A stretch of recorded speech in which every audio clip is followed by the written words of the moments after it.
I'd love to talk about parenting. Yes? I have 2 girls, 13 and 10, and the 10-year-old is always feeling inadequate to the 13-year-old because she is very independent and just everything comes easily, and she's who she is. And I just need help figuring it out. So we've been talking about influence. 10 and 13, you say? Has the 10-year-old convinced you of her inadequacies?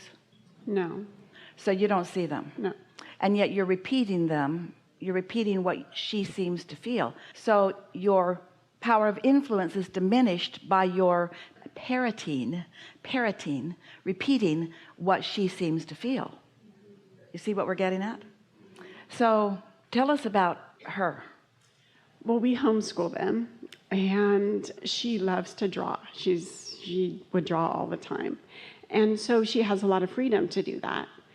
And they're both very musical, so they play a lot of music. And she's always saying, well, comparing herself to what Valentina's playing. You know, I want to play that. And they just started playing the piano. And now she's frustrated because... But what we're getting at here, as we asked you to tell us about her, you're still repeating all of her feelings of inadequacy. So she has won you over to that. Even though you don't want to see it, it is the way you see her. She's convinced you of it. Her inner being doesn't see any of those inadequacies, but she can't hear her inner being. She has a better chance of hearing you. But if you're seeing them and then trying to say things to her to make her feel otherwise, then it doesn't go very far. So we want to hear you talking about her adequacies, not her perception of her inadequacies.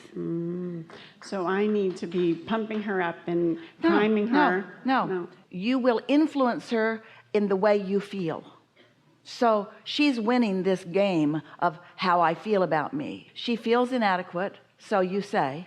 And then you reflect back that she feels inadequate. And then if you try to pump her up, it goes nowhere. In fact, it backfires because you're trying to fix something that feels this way through words and action. So what we want to activate within you through our influence is who she really is. Of course she's different. Not only is there an age difference, there's an interest difference. Not only is there an interest difference, there's a intention for life difference. There are different people here. And so parroting or mimicking or copying what somebody else is doing. In fact, she's worked hard at not doing that. So talk to us about your 10-year-old. Hard, isn't it? Because you've been practicing what you know we don't want to hear. So you almost don't have any words quite like the ones we're reaching for. Well, she's a very loving child. She's very passionate. She's very creative. She's very sweet. All right, now we believe that. So now offer further description and get a little momentum going about that. We want you to focus upon her, and we want you to gain control of the vibrational influence around her. Are you getting what we're talking about? Because if you're just letting her tell you how she feels and then you're sympathizing with how she feels, now it's like you've poured gasoline on the fire that you don't want to be burning. And so she's very loving, very creative. So now talk to us about that, and let's prime that pump. Let's get some momentum going about that. Let's shift your point of influence so that next time you are with her, you feel different about her and she feels the difference that you feel. Influence is a wonderful thing. And one who's connected to source energy is millions of times more influential than one who is not. We can't even find the right mathematical description of it. When you are tuned in, tapped in, turned on, and seen through the eyes of source and focused upon someone, ooh, that's influence. Well, that's another thing is how, my... Don't go there. Okay.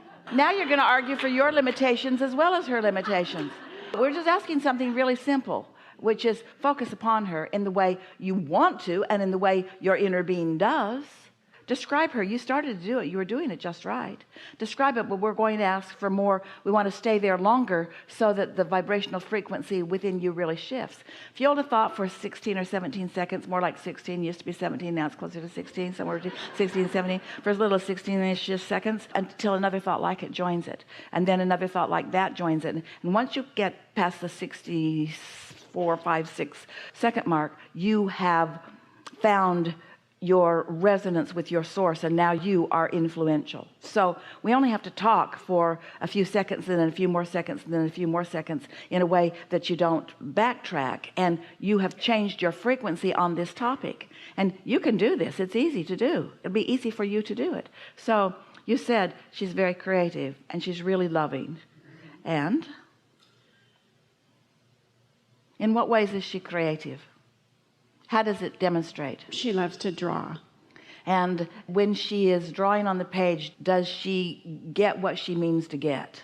Does she start out with an image and then fill it in? Mm-hmm. Have you witnessed her feeling satisfaction about her drawing? Oh, yeah. So you can tell that her intention was realized by her. Mm-hmm. And as you then look at what she has drawn, do you feel your own satisfaction for it? Oh, absolutely. And do you also feel her satisfaction for it? And does it feel to you like she needs to be pumped up about it, or do you think she's got it?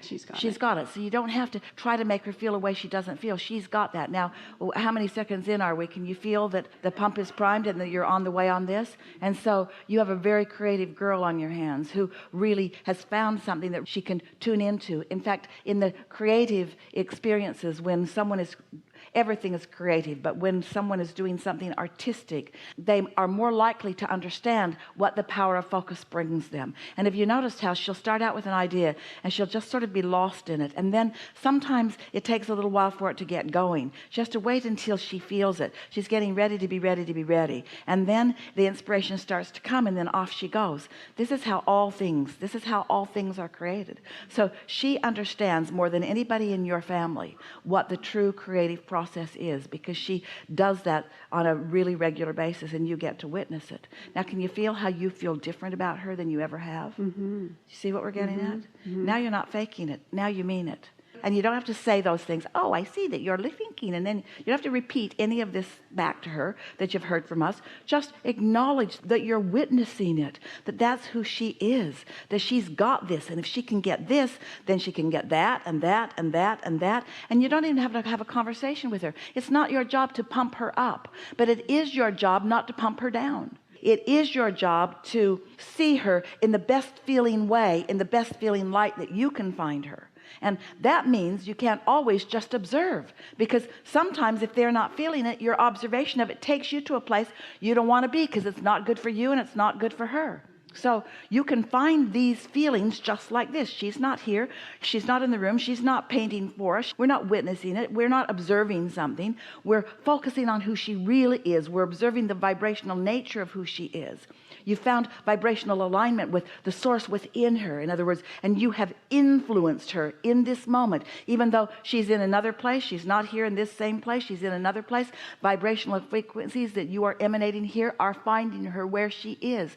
She feels better right now for you having had this conversation, this reflection, this communion with your inner being. This is influence, you see. Mm-hmm.